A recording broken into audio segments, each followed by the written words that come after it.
Assalamualaikum warahmatullahi wabarakatuh. Al-Kisah Makam Sayyid Yusuf Telangoh Sumeneb berawal dari petunjuk selembar daun. Misteri ditemukannya makam Maulana Sayyid Yusuf bin Abdullah Al-Hasan atau lebih dikenal dengan Pesarian Sayyid Yusuf Telangoh di Pulau Poteran, Kabupaten Sumeneb, Madura ini memang tidak ada habisnya untuk dibahas. Pesarian Sayyid Yusuf Telangoh Sumeneb ditemukan oleh Sri Sultan Abdurrahman, di mana beliau adalah seorang sultan yang berkuasa di Kabupaten Sumeneb dari tahun 1811 sampai 1854.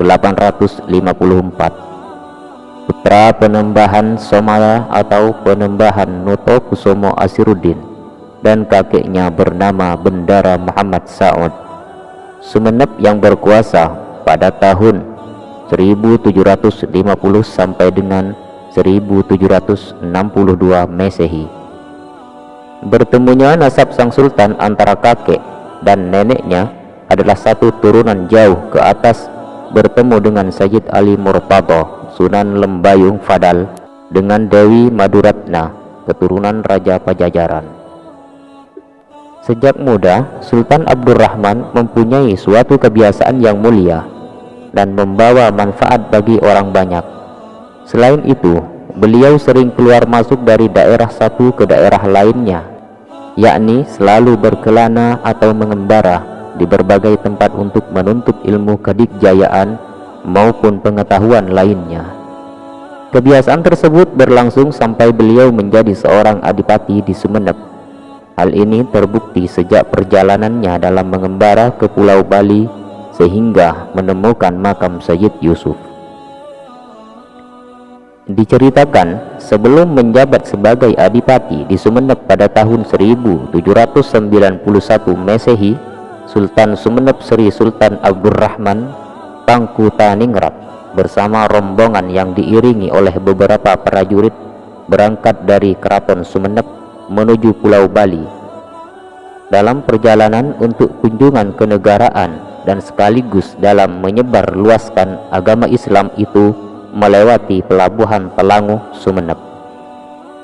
Menurut cerita bahwa di antara orang-orang di Bali adalah pelarian dari kerajaan Majapahit yang tatkala itu runtuh diserang oleh musuh, sehingga mereka lari menjauh dari serangan dan peperangan hingga terpecah belah, di antaranya berada di Sukapura, Probolinggo, dan Bali. Seharian penuh mereka telah berjalan kaki mengintari daratan yang berjarak cukup jauh. Tentu segenap rombongan banyak yang merasa kelelahan, penat, pegal-pegal. Setibanya di pelabuhan Kalianget, matahari sudah mulai meredupkan cahayanya, menandakan malam segera datang. Mengetahui hari mulai gelap, Sultan dan rombongannya terpaksa istirahat dan bermalam di sekitar pelabuhan Kalianget. Tidak terasa ketika waktu telah larut malam dan semua orang telah tertidur pulas, Sri Sultan Abdurrahman yang masih terjaga dikejutkan dengan melihat seberkas cahaya putih kekuningan yang sangat terang dari atas langit jatuh ke bumi.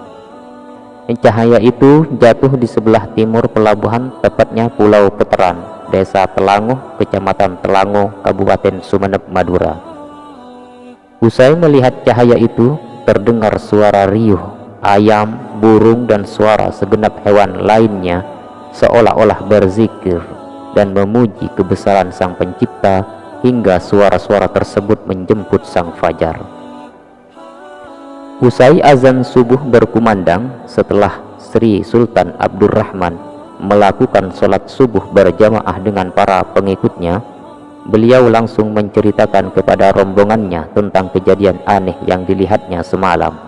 Singkat cerita, sang sultan memberi perintah mencari tempat jatuhnya cahaya semalam, dan segenap rombongan pun langsung bergegas naik perahu menuju pulau tersebut.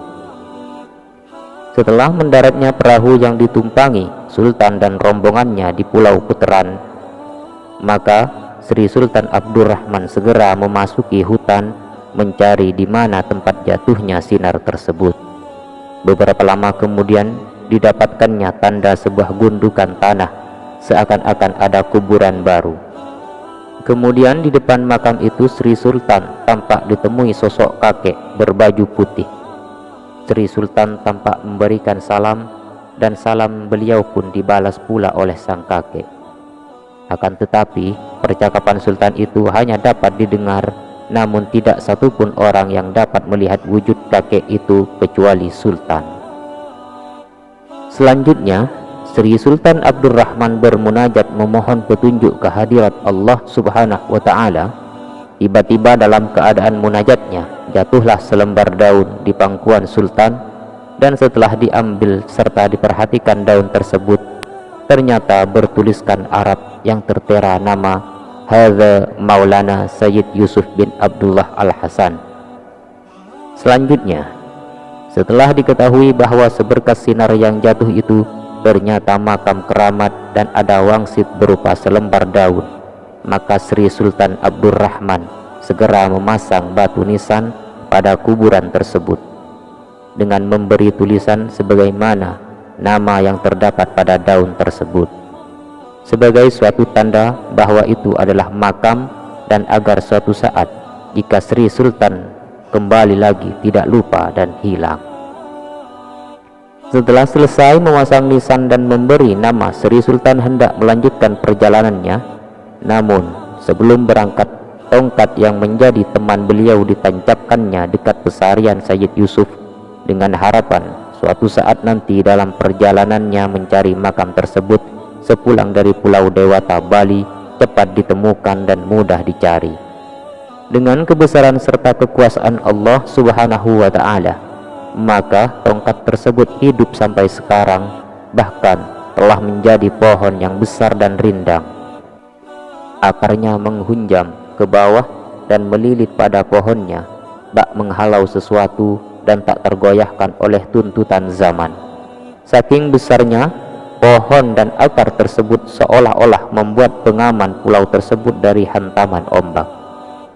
Hal ini merupakan wujud kebesaran ilahi yang diberikan kepada Sultan Abdurrahman, di mana walaupun beliau telah tiada, namun tongkatnya masih tumbuh besar dan masih menyisakan sejarahnya. Di sini dapat kita simpulkan bila tongkat yang ditancapkan mulai tahun 1213 Hijriah terhitung hingga sekarang tahun 2020 Masehi, maka hingga kini pohon tersebut sudah mencapai usia diperkirakan sudah 900 tahun atau lebih.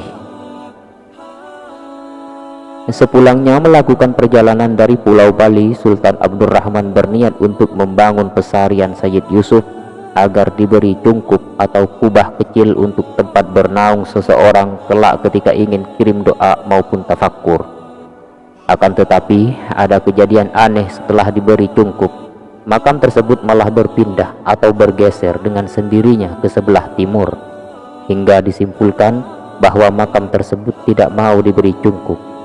Hal itu telah dilakukan sampai 2 kali, jadi usaha sultan hanya menjadi sia-sia. Maka dari itu makamnya mulai dulu tidak mau dengan pemberian cungkup. Sampai sekarang makam tersebut hanya dibiarkan saja tanpa ada congkok. Selanjutnya, sekitar kurang lebih 1 tahun kemudian Sri Sultan Abdurrahman mendatangi lagi pesarian Sayyid Yusuf, namun tidak memberi kubah lagi, tetapi kali ini beliau hanya untuk membangun pendopo di sekitar makam tersebut sebagai tempat khusus orang yang bermaksud untuk ziarah. Dan begitu juga sultan sebagai hamba Allah, maka bentuk dari ketaatan beliau kepadanya, maka dibangunlah Masjid Jami' di Kecamatan Telanguh, dan Sayyid Yusuf di Telanguh tersebut pada catatan sejarahnya belum diketahui pasti dari mana datangnya dan kapan beliau wafat berada di hutan tersebut, dan yang tentunya sebelum ditempati masih menjadi hutan belantara yang tak berpenghuni. Demikianlah sekilas cerita makam Said Yusuf Telanguh Sumeneb berawal dari petunjuk selembar daun. Wallahu a'lam bishawab.